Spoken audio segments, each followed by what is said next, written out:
여리고성은 이중성벽으로 이루어진 난공불락의 성으로 알려져 있습니다. 하나님께서는 여호수아에게 여리고성 함락을 위해서 특별한 방법을 명령하셨습니다. 모든 군사를 동원하여 성 주위를 매일 한 번씩 돌되 6해 동안을 그렇게 하고 제7일에는 7번을 돌라고 한 것입니다. 무장한 군사들이 제일 앞에서 가고 다음은 7명의 제사장들이 각각 양뿔로 만든 양강나팔을 불면서 가고 그 다음은 제사장들이 언약궤를 메고 그 뒤를 따라가고 뒤에는 모든 군사들이 후군을 이루고 따라가도록 했습니다. 6해 동안 하루에 한 번씩 아침 일찍이 일어나서 성을 도는 때에 일체 말을 하지 않고 조용하게 나팔 소리를 들으면서 돌도록 했고 제7일에는 하루 동안에 7번을 도는데 여호수아가 외치려 할 마지막 7번째의 바퀴를 돌 때에 그때에 여호수아가 외치려 하는 그 말을 들은 7명의 그 양각 나팔을 불며 따라가는 이들이 신호를 삼아서 길게 나팔 소리를 불면은 그 신호에 맞추어서 모든 사람들이 큰 소리로 외치라는 것입니다. 그리하면은 여리고 성벽이 무너져 내릴 것이라고 하나님께서 말씀을 하셨습니다. 여호수아에게서 하나님의 명령을 들은 이스라엘 백성들은 한 마음으로 순종해서 말씀대로 여리고성을 돌았고 마지막 길게 울려 퍼지는 나팔 소리 신호와 함께 큰 소리로 무너지라고 외쳤더니 여리고성은 말씀대로 그대로 무너져 내렸고 성을 함락시킬 수가 있었습니다. 우리는 이 사건을 들으면서 여리고성 함락이 주는 신앙적인 교훈을 받습니다. 인생이 맞닥뜨리는 아무리 어려운 문제라도 말씀에 철저하게 순종하여 전진하면 하나님께서 해결해 주심으로 성도들은 낙심하지 말라는 것입니다. 그런데 이 말씀을 우리가 보면서 문득 이런 생각을 해봅니다. 여리고성이 사실적이고 객관적으로 볼 때에 하나님께서 특별하신 방법으로 도와주시지 아니하시면은 전혀 무너뜨릴 수 없을 정도로 견고한 난공불락의 성이었을까 하는 것입니다. 1838년을 기점으로 여리고 지역은 여호수아가 여리고를 점령한 증거와 성벽에 대해 알아보기 위해서 여러 차례에 걸쳐서 고고학자들의 대대적인 발굴 작업이 진행되어 왔었습니다. 1838년, 1868년, 1911년, 1930년부터 1936년까지 그리고 1952년부터 1958년까지 1973년부터 1983년까지 그리고 86년, 87년 이르기까지 때로는 개인적으로 때로는 국가적인 지원하에 그 최근에 벌어졌던 탐사는 히브리 대학 탐사대에서 국가적인 그러한 시책으로 계속해서 그곳을 발굴해 왔습니다. 발굴에 의하면 여리고는 사해 북쪽 12km 지점에 있습니다. 사람이 산 흔적은 약 10,000년 전인 신석기 시대부터 나타나는데 주전 3000년경인 초기 청동기 시대에 이미 도시 문명의 특징을 보여주는 진흙으로 만든 벽돌로 방어벽을 형성해 놨다는 흔적을 찾아냈습니다. 아모리족에 대해서는 아모리족은 이스라엘의 백성들이 가나안 땅에 들어갈 때 가나안 7 원주민들 가운데서 가장 광범위하게 퍼져 있었던 그런 다수에 해당되는 그 민족인데 요단강 동편에도 있었고 요단강 서편에도 많이 분포해서 살고 있었습니다.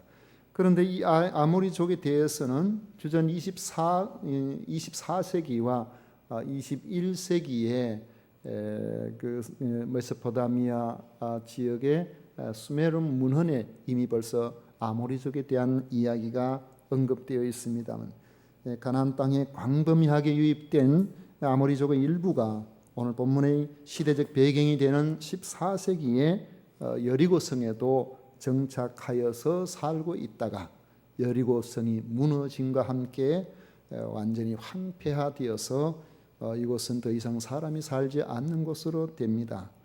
그리고 1952년부터 1958년까지 이 지역을 발굴한 고고학자인 가스탕은 이 지역의 파괴 연도를 성경에서 여리고성을 함락시킨 시기로 결론을 내립니다. 그렇지만은 안타깝게도 이 시기의 성벽에 대한 흔적은 남아있는 것이 거의 없다고 합니다.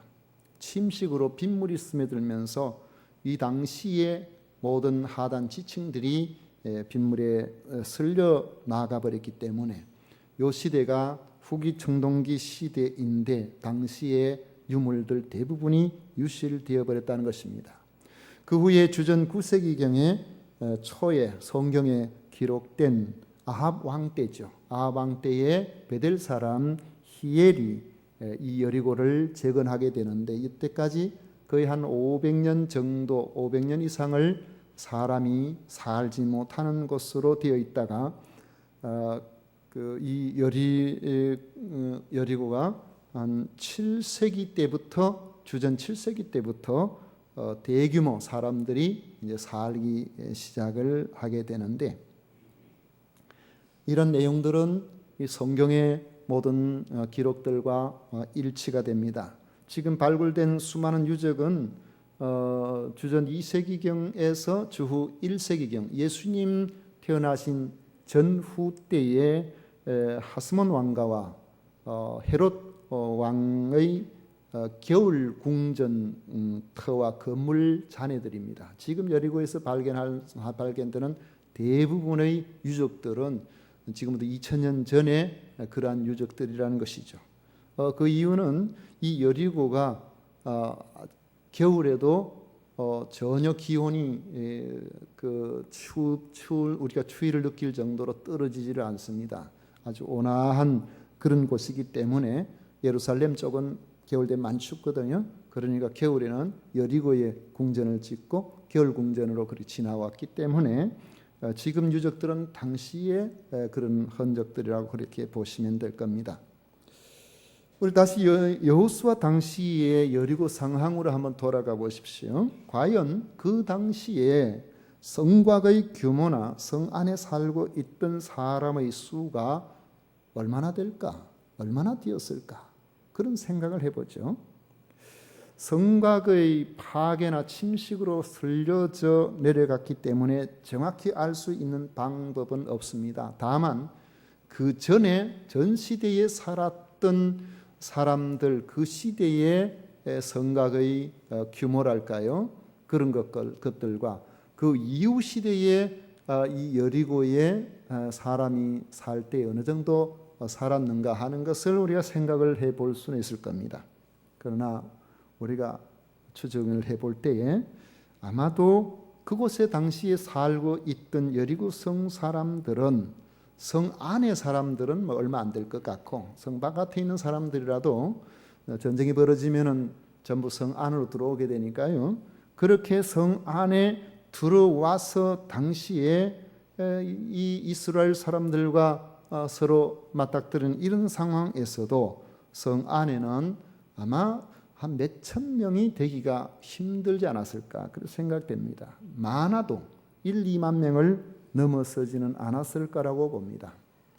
만약에 수만 명이 모여 살 정도로 흔적이 컸다면은 아무리 빗물에 침식이 되었다고 하더라도 그렇지 않은 곳의 흔적들을 발견할 수가 있을 텐데, 그렇지를 못하다는 것을 보면은 그 이전 세대에 있던 이 성벽 흔적을 보면은 길이로 볼 때는 길이로서 보면 한 300m 그 정도밖에 안 돼요. 사방이 300m라고 해봐도 뭐 사람이 거기 살면 얼마나 살겠습니까? 그 이후에 아모리 사람들이 거기 들어와 산다고 해서 갑자기 이게 수십 배로 커졌을 것이라고 그렇게 보기는 쉽지 않단 말이죠. 당시는 지금부터 약 3,400년 전입니다. 후기 청동기 시대죠. 전 세계적으로도 인구 분포가 많지 않은 그런 시대고 대규모 도시를 이룰 만한 여건도 아닙니다. 지금은 많은 사람들이 여리고에 팔레스타인 사람들이 모여 있는데 지금도 제가 듣기로는 한 7만, 8만 정도 산다고 그렇게 들었습니다. 뭐 어른 아이까지 다 합쳐서 그런 것인데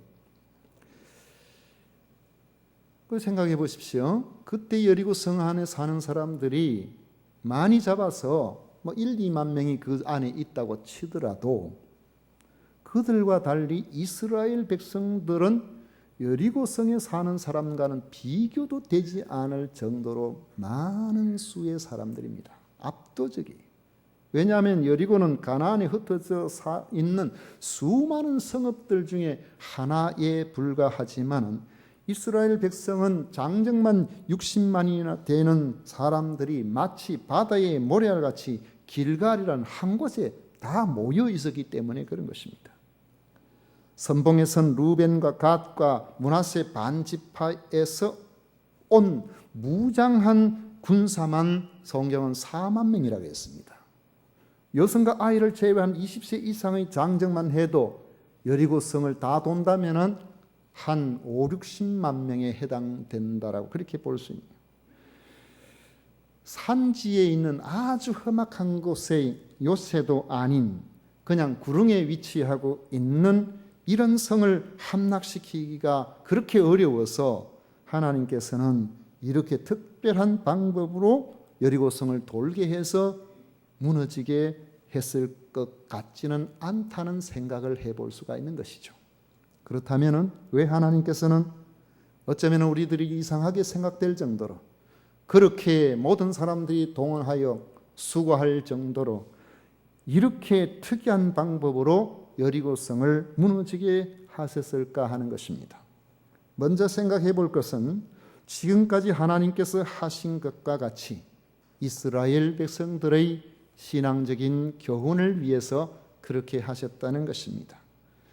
우기에 평소에는 쉽게 건널 수 있는 요단강인데도 하나님께서 이스라엘 백성들에게 가나안에 들어갈 때에 하필이면은 우기를 맞이해서 그 수량이 엄청나게 불어나는 그때에 이 요단강을 특별한 방법으로 건너가게 하셨을까 하는 걸 생각해 보면은 또 하나님께서 뜻이 계시는 거죠.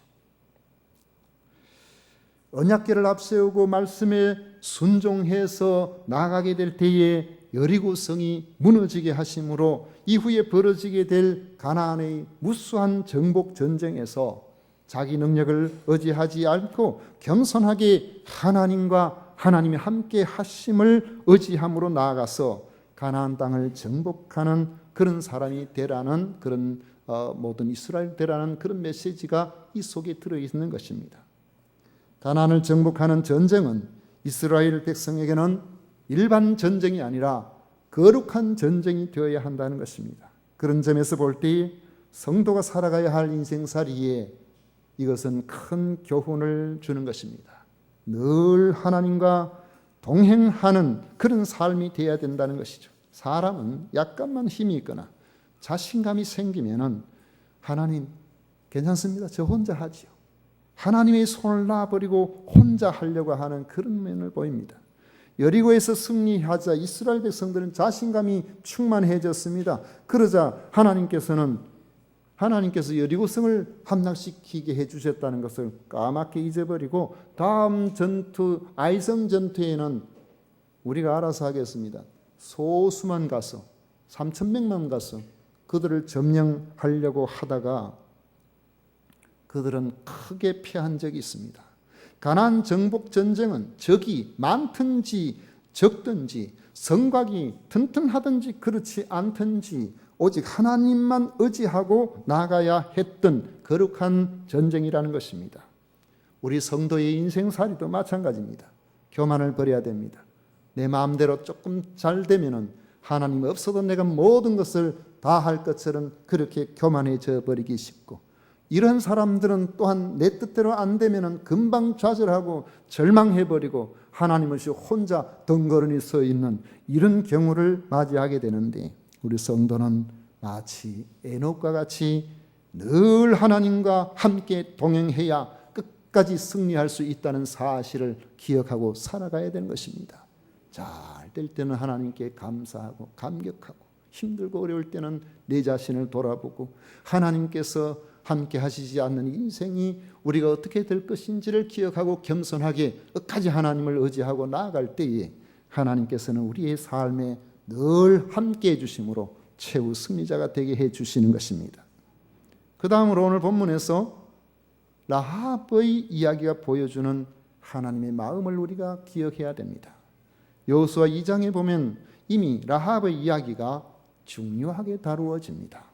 라합이 믿음으로 여호수아가 보낸 정탐꾼 두 사람을 발각되지 않도록 그렇게 숨겨주어서 살려주었습니다. 라합은 정탐꾼들에게 하나님 여호와는 하늘에서도 하나님, 땅에서도 하나님, 오직 하나님밖에 없다는 그러한 고백을 하면서 내가 당신들을 살려준 것처럼 당신들이 여리고를 함락시킬 때에 나와 내 집안의 모든 사람들을 건져내 달라고 부탁을 했습니다. 정탐꾼들은 라합에게 그렇게 하겠다고 약속을 하면서 라합이 살고 있는 성벽 위에 있는 집의 창문에다가 붉은 줄을 매고 살리고 싶은 집안 모든 사람들을 그 집에 모여 있게 했습니다. 정탐꾼들이 돌아가서 여호수아에게 그렇게 보고를 했습니다. 여호수아는 그 보고를 받고서 여리고성을 돌기 전에 전군에 명령을 합니다. 오늘 말씀 17절에 보면 이 성과 그 가운데 있는 모든 것은 여호와께 온전히 바치되 기생 라합과 그 집에 동거하는 자는 모두 살려주라. 이는 우리가 보낸 사자들을 그가 숨겨주었음이니라. 그리고 정탐꾼 두 사람에게는 특별 임무를 부여합니다. 20절에 보면 여호수아가 그 땅을 정탐한 두 사람에게 이르되 그 기생의 집에 들어가서 너희가 그 여인에게 맹세한 대로 그와 그에게 속한 모든 것을 이끌어내라 하며, 정탐꾼 두 사람은 여리고성이 무너질 때 오직 라합의 가족을 보호하고 성 밖으로 구출하는 일에만 전념하도록 사명을 부여받은 것입니다. 25절에 보면 라합에 대한 이야기가 다시 나옵니다. 여호수아가 기생 라합과 그의 아버지의 가족과 그에게 속한 모든 것을 살렸으므로 그가 오늘까지 이스라엘 중에 거주하였으니 이는 여호수아가 여리고를 정탐하려고 보낸 사자들을 숨겼음이었더라. 이스라엘 백성들이 민족적으로 지금 광야에서 40년을 보내고 요단강을 건너서 가나안으로 들어가는 중차대한 이러한 일들에 그가 하고 있는 일도 그렇게 떳떳하지 않아서 기생이라고 칭해지는 기생 라합, 이 사람이 지금 여호수아 1장에서 6장까지 중에서 특히 2장과 이 6장에서 집중적으로 많이 나오고 있습니다. 그 이름이 무엇이 그렇게 대단해서 그 이름이 기생 라합이 이렇게 자꾸 언급이 되고 있겠습니까? 하나님께서 하나님을 향하여 구원을 요청하는 한 여성을 향한 하나님의 특별한 마음이 이 속에 들어있다는 것을 알 수 있습니다. 그렇다면 여리고성을 13바퀴나 도는 것과 라합의 구출이 무슨 상관이 있겠습니까? 사람들은 자기가 본 것에 대해서 확신 있게 말을 하죠. 지난 여름에 부산행이라는 영화가 대흥행을 해서 어제 제가 인터넷으로 확인을 해보니까 관객 수가 1150만 명을 넘어섰다고 합니다. 우리나라 사람 다 합쳐서 5천만인데 거의 뭐 4사람 중에 1사람 이상이 그 영화를 봤다는 이야기잖아요. 저는 못 봤습니다. 재밌다는 이야기를 제가 많이 들었어요.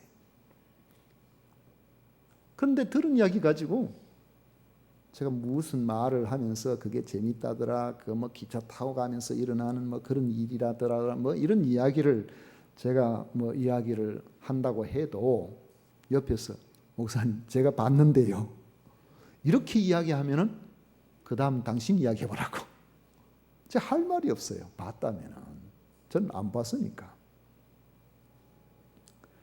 그렇다면 여러분, 본 사람은 다 잘 알까요? 본 사람은 정확하게 그것을 이해할까요? 꼭 그렇지만은 않습니다.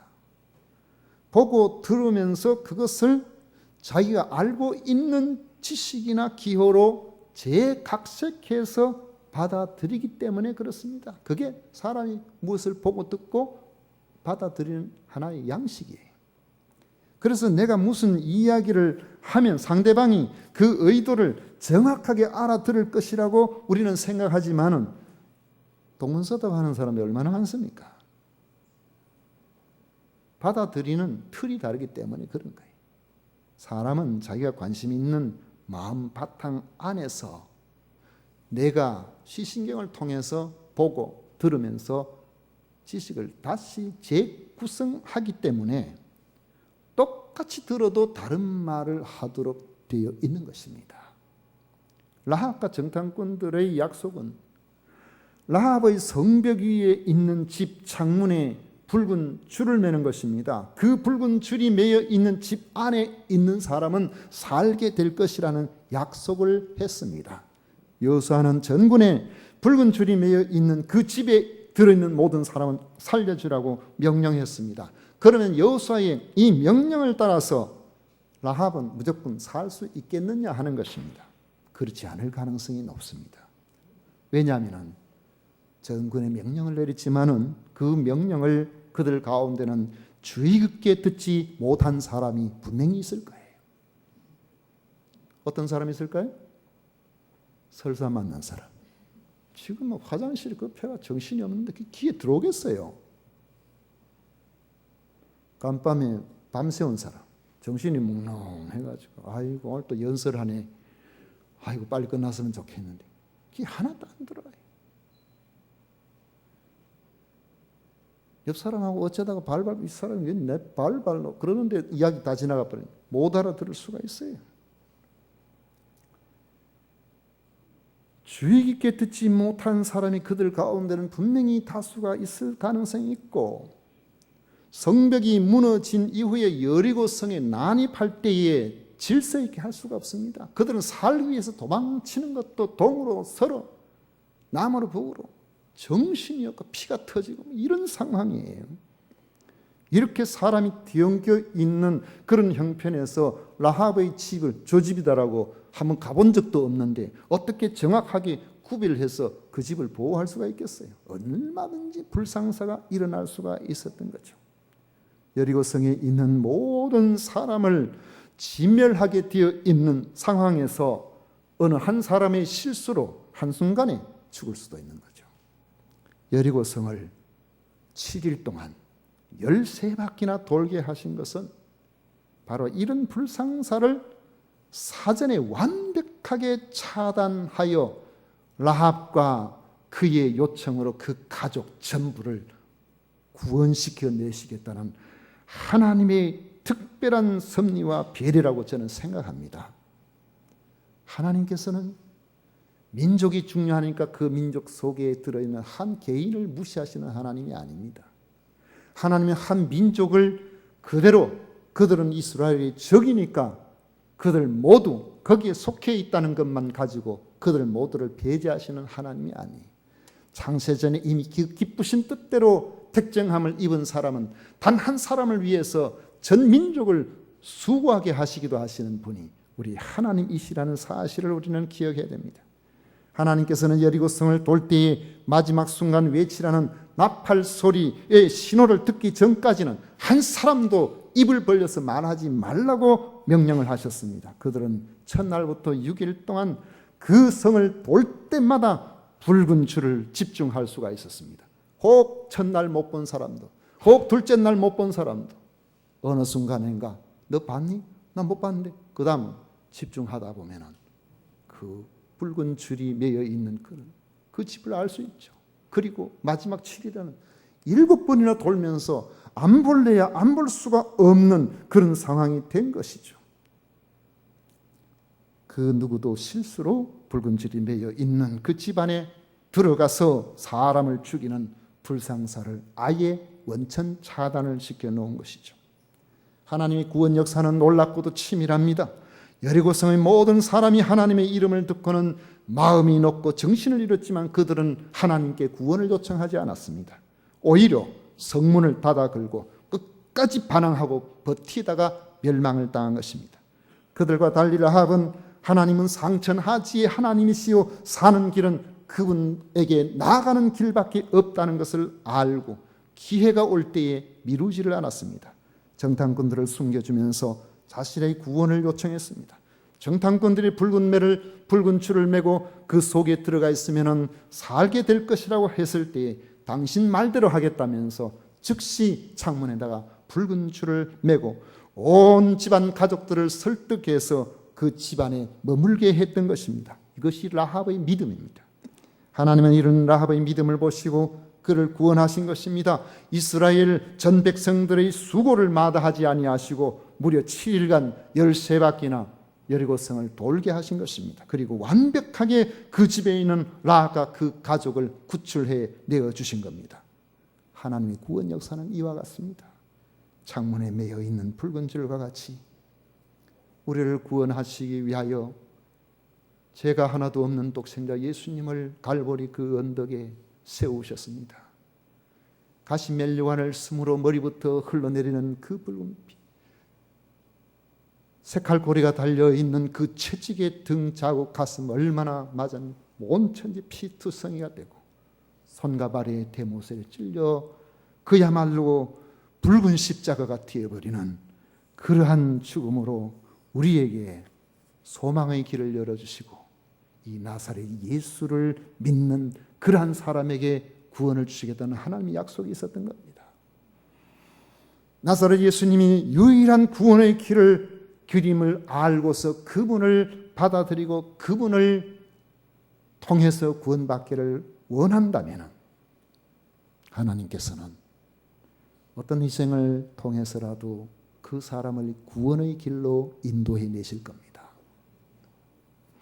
1866년 9월에 대동강을 거슬러서 온 제네럴 셰먼호가 통상을 요구했지만은 대원군의 세국 정책으로 거절하고 대동강까지 올라왔다가 설물이 되면서 빠져나가지 못하고 거기 그냥 갇혀버리게 됐는데 그때를 이용해서 그 배를 공격해가지고 배를 불태웠습니다. 그때 그 배에 같이 타고 있던 토마스 선교사가 한 손에 백기를 들고 또 한 손에는 성경책을 잡고 예수 예수 예수, 다른 말은 모르니까요, 예수 예수 예수만을 외치면서 성경책을 바깥 백사장에 집어 던졌습니다. 사람이 이 토마스를 죽이려고 군사들이 그래 하니까 그곳의 책임자인 박충건이라는 사람이 죽이지 말고 생포해라, 백기 들고 있으니까 생포해라 그랬어요. 그래가지고 생포를 했는데 평양 감사가 이 예수 전하는 이 사교를 전하는 그런 사람이라고 그 제목으로 그 사람을 참수하도록 그렇게 명령을 했습니다. 그런데 그 참수해야 될 사람이 바로 이 박충건이었어요. 책임자니까요. 그래가지고 이제 명령이니까 어쩔 수 없이 박충건 부교 직책이 뭔지는 모르겠습니다. 이 박충건 부교가 칼을 들고 치려고 하니까 그 토마스 선교사가 하는 말이 잠깐만 하면서 이걸 좀 받아주시기를 바란다 그러는데, 그러면서 제가 드릴 수 있는 마지막 물건이라고 가슴에서 끄집어내는데 보니까 성경책이었어요. 중국어로 된 성경책. 그러면서 하나님은 당신을 사랑합니다. 그리고 기도하고, 그리고 난 다음에 제가 이 일로 인해서 이곳에서 죽지만 조선 땅에 뿌린 그때 한 500여 권의 성경을 그 하구에서 올라오면서 계속 전해줬다 그러더라고요. 그렇게 했는데 이 일로 이 조선 땅에 복음의 열매가 맺히게 해달라고 기도하고 그리고 박충근은 명령을 따라서 그 토마스 선교사를 참수했는데 그때가 9월 3일이라는 3일 같으면 오늘 4일이니까 어제죠. 어떤 기록에는 2일이라고 되어 있기도 하고 어떤 기록은 3일이라고 되어 있기도 하는데 9월 3일 1866년 9월 3일이죠. 영국 태생인데 27세의 젊은 나이로 그렇게 대동강의 백사장에서 순교의 피를 뿌린 겁니다. 이것이 이제 그러고는 다 묻혀져 버리고 뭐 어떻게 됐는지 잘 알지 못할 수도 있었을 텐데 이 토마스가 죽고 33년이 지난 1899년에 그때는 호주 선교사라든지 미국에서라든지 이제 선교사들이 이제 막 이렇게 몰려 들어오는 그런 시대였어요. 그때에 이 박충근이 할아버지가 돼가 노인이 돼가지고 마페 선교사를 찾아왔다 그래요. 그리고 선교사님, 저는 이제 더 이상 이대로는 못 살겠습니다. 뭐 때문에 그럽니까? 그러니까 제가 토마스 선교사를 죽인 박충근입니다. 그때 그가 죽어가면서 저한테 선물하며 준 게 바로 이겁니다. 그러면 성경책을 보여주는데 제가 그것을 읽고 이렇게 마음이 찔려서 선교사님을 찾아왔는데 제가 어떻게 해야 되겠습니까? 그 말을 듣고 마페 선교사가 토마스 이야기만 들었지만 자세한 내용을 잘 모르는데 순교 이야기만 들었지 모르잖아요. 그러니까 눈에 눈물을 글썽이면서 아니 영감님이 그 토마스 선교사를 직접 보셨단 말입니까? 그러니까 보다마다요 제가 그분을 죽였다니까요. 그러니까 마페 선교사가 복음을 전했어요. 하나님께서는 토마스 선교사의 죽음을 통하여 이 영감님과 같은 그런 분들이 예수님을 믿고 구원받기 위해서 그렇게 하신 것입니다. 그러니까 너무 괴로워하지 마시고 이제부터 영감님도 예수님을 믿고 그렇게 사시고 예수님을 전하면 됩니다. 그때 이 토마스 선교사의 목을 친 이 박충근이 마페 선교사의 전도를 받고 회개해서 1899년에 세례를 받고 평양의 초대교인이 되었다는 거죠. 이것이 한국의 순교의 피로서 복음이 전해진 출발이었습니다. 하나님께서는 이 조선의 한 생명의 구원을 위해서 영국의 한 청년의 생명을 요구하시면서까지 구원의 역사를 이루어 나가시는 분입니다. 말씀을 냈습니다. 성도 여러분, 만약에 예수님께서 우리의 그리스도시고 하나님의 아들이시고 내가 예수님을 통해서 구원받았다는 사실이 믿어진다면 사실은 여러분 배후에 여러분을 구원하기 위해서 행하신 내가 모르는 하나님의 위대하신 섭리와 역사가 있었다는 사실을 아셔야 됩니다. 그냥 믿은 것이 아니에요. 그러므로 나의 이 구원이 그 중차대하고 무거운 하나님의 크신 사랑을 기억하고 하나님께 감사하고 찬양해야 됩니다. 라합 한 사람의 구원을 위해서 이스라엘 전 민족을 동원할 정도로 하나님께서는 여러분을 귀하게 여기시고 여러분이 구원받기를 기뻐하셨다는 사실을 믿음으로 받아들이시기를 축원합니다. 기도하겠습니다. 고마우신 아버지